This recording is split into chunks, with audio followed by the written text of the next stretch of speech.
Bond has potential candidates. Rebecca Ferguson is going to Dune. And the Academy Awards honor Kathleen Kennedy. This and more on Movie Emporium's News of the Day.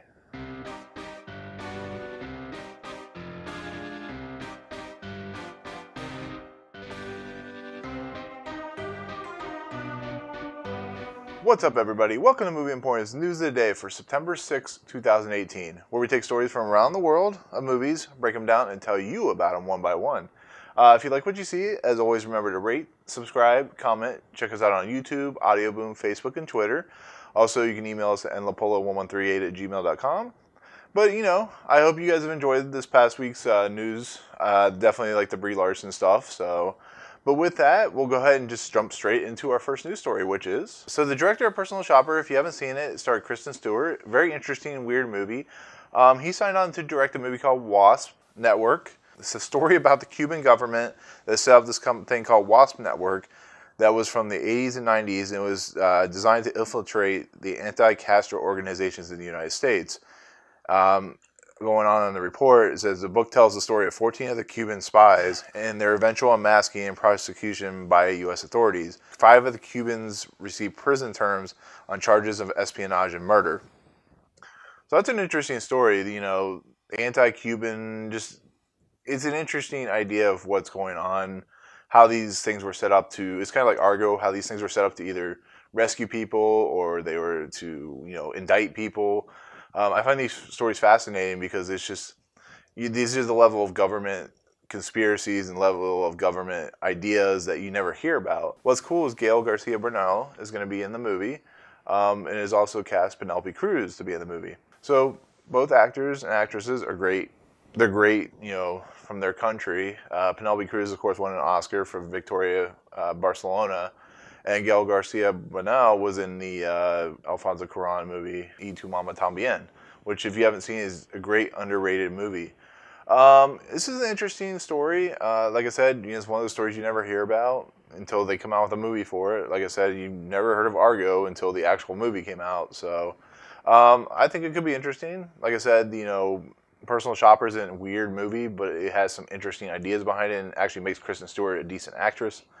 So it's cool. We'll see what happens. Should come out, I think, sometime next year.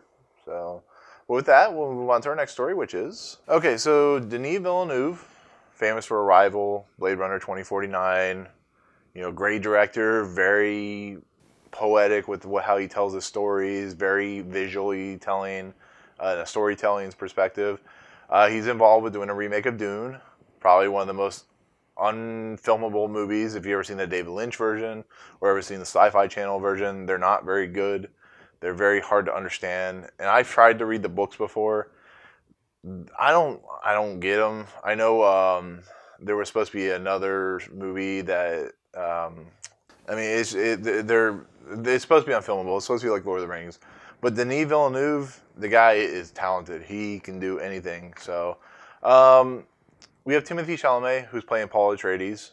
Interesting choice, but Timothée Chalamet is like a hot actor right now. He's in all these really big movies. He got nominated for an Oscar for Call Me by Your Name. So he's a hot property, and he's gonna be playing Paul Atreides. I can't remember if Paul Atreides is a older guy or younger guy, but it's kind of like what they're doing with the Uncharted movie with Tom Holland. They're making Nathan Drake a younger guy. So it's gonna work. We'll see how the movie works, but as that character, Timothée Chalamet, I think it's great casting. Like The Shining sequel, the Dr. Sleep, Rebecca Ferguson, who you know from Mission Impossible 5 and 6, has been cast in an unspecified role. That's awesome. Rebecca Ferguson, I hope she gets every role in the world because she's an amazing actress. She's playing the villain in Dr. Sleep, which is cool. And like I said, she plays a badass character in Mission Impossible. And it's nice to see that her roles are becoming more and more and more well-known and popular for what she is doing. She's a fantastic actress, one of my favorite actresses working right now, and it shows. And who she's playing, maybe she's playing the mother of Timothée Chalamet, is not known. And like I said, Dune, I tried to get in the book. I couldn't do it. It's like Lord of the Rings. It's very, very in-depth, and it doesn't make a whole lot of sense a lot of time. But it's a classic series by Frank Herbert. A lot of people love it. So we'll see what Denis Villeneuve can do with it. A lot of people like Blade Runner 2049, which people didn't think could be possible with another movie. So we'll see. But with that, we'll move on to our next story, which is. So I'm all about crass humor. I love really messed up stuff. I like Shameless to a point where it got really disturbing that I stopped watching. It's been the same thing with It's Always Sunny in Philadelphia. I get to a point where I just kind of want to stop watching because it just is too much sometimes. Everybody knows Charlie Day. He was in Pacific Rim. He was, in Fist Fight. He was also in Horrible Bosses. He's a talented actor. He sometimes gets a little too overboard with his acting, but I think he's funny. I think he has a lot of fun with what he does. The other side of it, a lot of actors want to become directors at some point. They want to show their creative side. They want to, just kind of give the audience their take on things. You saw it with George Clooney. You've seen it with Ben Affleck. You've seen it with Tom Hanks. And now Charlie Day kind of wants to do the same thing. And he's going to be involved with a movie that sounds like something out of a Johnny Knoxville Jackass thing, where it's about an idiot deaf guy who goes to Hollywood, becomes successful, and then loses it all. That's according to what the article says. And all I can say is this sounds like right up Charlie Day's alley. This is exactly the kind of stuff he would do. You could see this in It's Always Sunny in Philadelphia episode. Like I said, I don't expect an Oscar movie. I expect it to be extremely offensive and irreverent. I mean, just look at It's Always Sunny in Philadelphia. It's so offensive that I'm surprised it gets away with a lot of stuff it does, but I find it's a lot of it funny. Some reason it's funny because they take tropes and they run with it. But it'd be cool to see him direct a movie. Like I said, it won't be an Oscar winner, but good luck to him. So, but that's it on that story. I found it kind of interesting that Charlie Day actually wants to direct, but like I said, a lot of actors do it. So, but with our next story, we have James Bond, Danny Boyle left. We all know the story already. You have to find a director to replace him. Bond 25 is going to happen. The Broccoli's are not just going to let it sit and Daniel Craig make all this money. I think like $50 million. It's just not going to happen. So they've been involved with casting or directing the casting chair or whatever, and they've been involved with the hiring of directors and so on and so forth.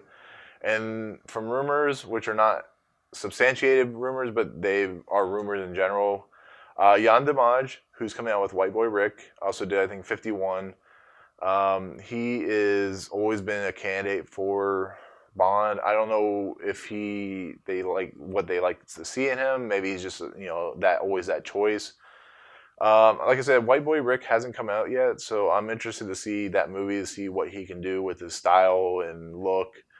I heard Matthew McConaughey is amazing in it, like Oscar worthy. So we'll see it when it comes out next week. The other two casting rumors are we got Bart Layton, who did American Animals, and then we got S.J. Clarkson, who is going to direct, if it ever happens, Star Trek 4.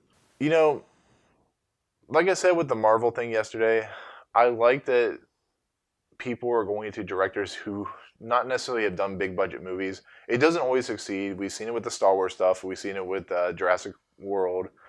But I think Bond, if you give it a different flavor of director, maybe not necessarily Danny Boyle, which like I said, I would love to have seen, but it's not going to happen. I think we could have something special here. Like I said, White Boy Rick's supposed to be a pretty good movie from what I've heard from reviews. And, Clarkson has worked on a lot of TV shows that have done really well. She worked on Star Trek Discovery, which is a really popular TV series. And then Layton, American Animals, is supposed to be really good outside of the MoviePass situation. So we'll see what happens. Like I said, it's all rumored right now, not necessarily fact.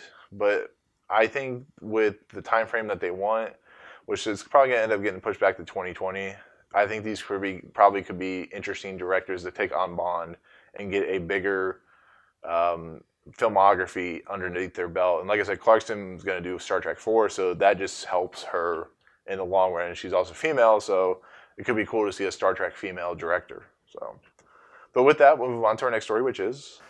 Okay, so the Academy Awards, outside of handing out the Oscars every year, they do a governor's ball, an honorary Oscar, where they give people that have created differences in Hollywood, have done things that impact the way Hollywood runs, have been successful in their career, have just shaped the way Hollywood is. And they give these awards out every year, like I said, and it's to people, like I said, it's to people who really impact the Hollywood. And so this year, they've picked several pretty substantial people. They've picked Lalo Schifrin, who is well known for Mission Impossible, the theme. He's a composer. He's done a lot of work in early days, but he's known for doing the Mission Impossible theme. Cicely Tyson, who you know very well, she's done stuff like Sounder, which she got an Oscar nomination for. She's done stuff like Fried Green Tomatoes, Diary of a Mad Black Woman, Last Flag Flying, all that good stuff. Very famous actress, very famous composer. But the biggest thing that has come out of this, and I don't want to get in too deep, but Kathleen Kennedy, who is getting a lot of flack right now from the minority of outspoken people that hated Last Jedi. And like I said, you can hear more about this on the podcast I do which is Trench Run. But she is one of the most famous producers in history. She worked with Spielberg forever, with her husband Frank Marshall, who's also really famous. Any movie you've ever seen through your childhood, Back to the Future, or Jurassic Park, or Schindler's List, or Indiana Jones, Kathleen Kennedy's been involved. And we all know that. We know who Kathleen Kennedy is. She's now in charge of Lucasfilm. They've had a lot of issues with the Star Wars franchise, with the directors. But her and Frank Marshall, her husband, are now being honored for this specific award. But what makes the most significant thing about this is she's the first female producer to get the award. She's gotten an Oscar award. I think she got it for Schindler's List or so on and so forth. Maybe she's not won an Oscar, but she's gotten a ton of Oscar nominations just working with Spielberg. But this is significant in the fact that Hollywood loves Kathleen Kennedy. They love Frank Marshall. They love these people because they've done so much for Hollywood. I mean, just the impact that Kathleen Kennedy has created, the creator, even Frank Marshall, the creator that they've created to just expand what the Hollywood blockbuster is. I mean, E.T. the Extraterrestrial, huge movie, one of the most famous movies in history. She produced, Frank Marshall produced. They did it through their Marshall Kennedy company in Amblin. It just can't be understated what her accomplishments have been. It can't be understated how powerful she really is, how important she really is. And when people get upset by the fact that she got Rian Johnson to direct Star Wars and they blame her for everything that's going on with Star Wars, I'm sorry, but you can't take somebody like that who has done so much for my life, for anybody's life, and just in the movie sense, and just impacted it. I mean, a lot of the movies that I live off now, I mean, Schindler's List, it's one of my favorite movies of all time. It is my favorite movie of all time, actually. It's crazy that people downgrade her for what she's done. And I'm not disregarding any of the other honorees because they're all famous, but Kathleen Kennedy and Frank Marshall have done a lot, and they need to be respected for that. They may not make always the greatest, ideas and not make the greatest decisions, but you can't understate what they have done for movie culture. And I don't want to go on to her too much longer, but I think she should get a lot more respect than the has-beens and trolls and the people out there that make Star Wars great again, that type of thing. None of that should be affecting who and what she's done and what her husband has done. And I'm happy for them because even though they're very rich and very talented and I'm never going to meet them, I think they're awesome. And I think what they've done is understated. I mean, that's all you can say about that. But I don't know. That's pretty much it on that story. I didn't mean to go on like a super long rant, but I think it's understated what she's done. So that's honestly it for the news of the day. There's not too much. I could have gotten into some other stories, but like I said, my news of the days do go kind of long. But there is one more thing I wanted to leave off with before we actually end the podcast or end the episode, not the podcast. I don't know. I'm thinking about Trench Run again. Um, I'm not gonna play the video because it's a clip of Bohemian Rhapsody, but I am gonna link it in the comment section or the description. They released the first clip of Bohemian Rhapsody, and it kind of shows the creation of Bohemian Rhapsody. Actually, that's this the song, and it can't be understated that Rami Malek is embodying Freddie Mercury. He looks, sounds, and acts just like what Freddie Mercury, looked and acted and sounded and so forth. And just the feel of this movie, just the look of this movie, it's too bad the director got embroiled with some really nasty stuff. But I think this movie is going to be an Oscar contender. I think it's going to be awesome. I think it's going to do a lot of business. Queen's a huge band from the 80s and 70s. One of my favorite bands of all time. So I'm really looking forward to this. And this clip in general, just it blows it out of the water. So, it is what it is, but it looks fucking awesome. It just Rami Malek, man, you're the bomb. That's all I'm going to say. So, but that's it on the movie news of the day. Like I said, not too much to talk about, but you know, good stuff at least, right? So, but with that, we'll go ahead and head out. If you like what you see, remember to rate, subscribe, check us out on YouTube, Audio Boom, Facebook, and Twitter. Definitely comment. Like I said, subscribe to our channels.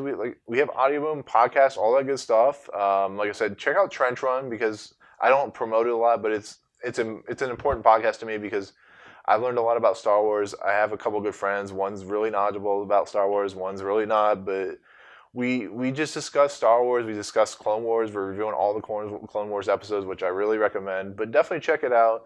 Definitely check out the Movie Emporium podcast because it's really also important. I have a lot of fun with Adam and Rob.